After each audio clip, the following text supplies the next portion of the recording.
ప్రభు అయిన యేసుక్రీస్తు నామమున నా యొక్క వందనములు. ఈ సమయమందు ఆరాధన వర్తమానముగా రోమీలు రాసిన పత్రిక 6వ అధ్యాయము 23వ వచనాన్ని మనము చదువుకొని ధ్యానం చేసుకుందాం.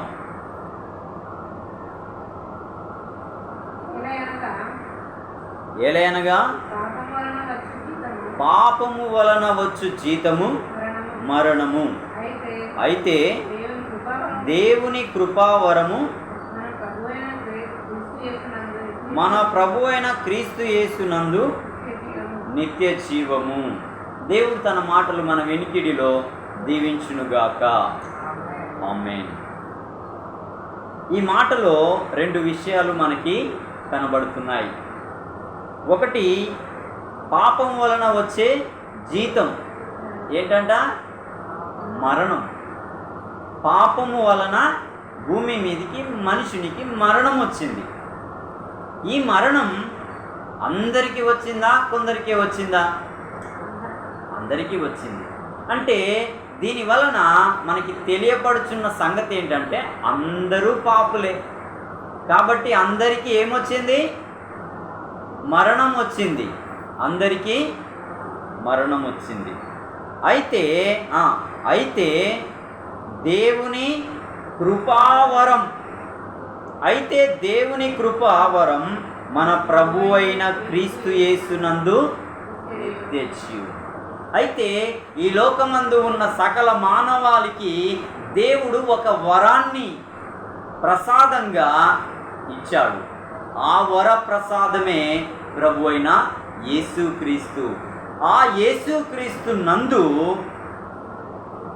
ఎవరైతే విశ్వసించి, ఎవరైతే తన యొద్దకు వచ్చి, ఎవరైతే తమ పాపములను ఒప్పుకొని, యేసుక్రీస్తు నా కోసమే వచ్చాడు, నా పాపముల కొరకే మరణించాడు, నన్ను నీతిమంతునిగా నిలవబెట్టడానికే తిరిగి లేచాడు అని ఎవరైతే విశ్వసిస్తారో వారికి యేసు ప్రభువు ఒక వరంగా దేవుడు అనుగ్రహించిన గొప్ప భాగ్యం ఈ లోక మానవుల పాప పరిహారార్థము నిమిత్తమై వచ్చిన నజరేయుడైన యేసుక్రీస్తు.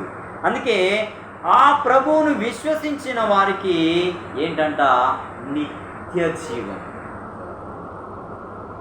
మరణం అనేది ఈ లోకంతో ఇక సంబంధం లేకుండా తెంచివేసే, బంధాలను తెంచివేసే దుఃఖకరమైన స్థితి. నిత్య జీవం అనేది జీవం గల దేవునితో సంబంధాన్ని మరలా అన్యోన్యతను, ఆనందాన్ని, అనుబంధాన్ని కలగచేయటానికి వరంగా వచ్చింది ప్రభు అయిన యేసుక్రీస్తు. ఆ యేసుక్రీస్తును బట్టి మనకి నిత్య జీవం అనేది దొరికింది. కాబట్టి మనము ఏం చేయాలి అంటే దేవుణ్ణి స్తుతించాలి. మరణం ఎవరికి సంతోషం?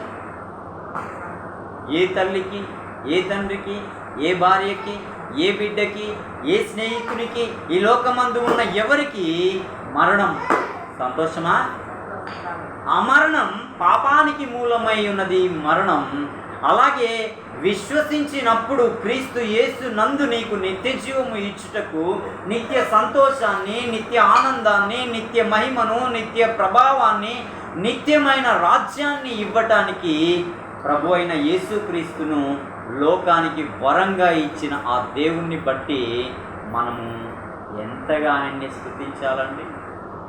దుఃఖాన్ని తీసివేశాడు, మరణాన్ని మృంగివేశాడు, జీవాన్ని, నిత్య జీవాన్ని ఆయన్ని విశ్వసించిన వారికి వరప్రసాదంగా ఇచ్చుటకు తన కుమారుడైన యేసుక్రీస్తును లోకమునకు పంపాడు. పంపిన ఆయన యందు విశ్వసించిన మనం ఎవరమంటే నిత్య జీవము నొందిన వారు.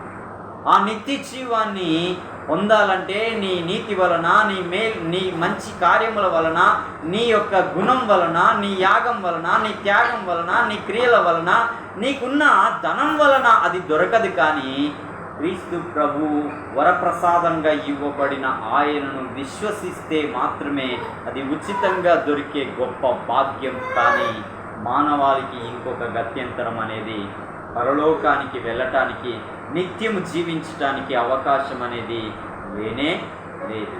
ఉన్నది అంటే అది యేసు ప్రభు మూలంగానే మనకి దొరికేదిగా ఉన్నది.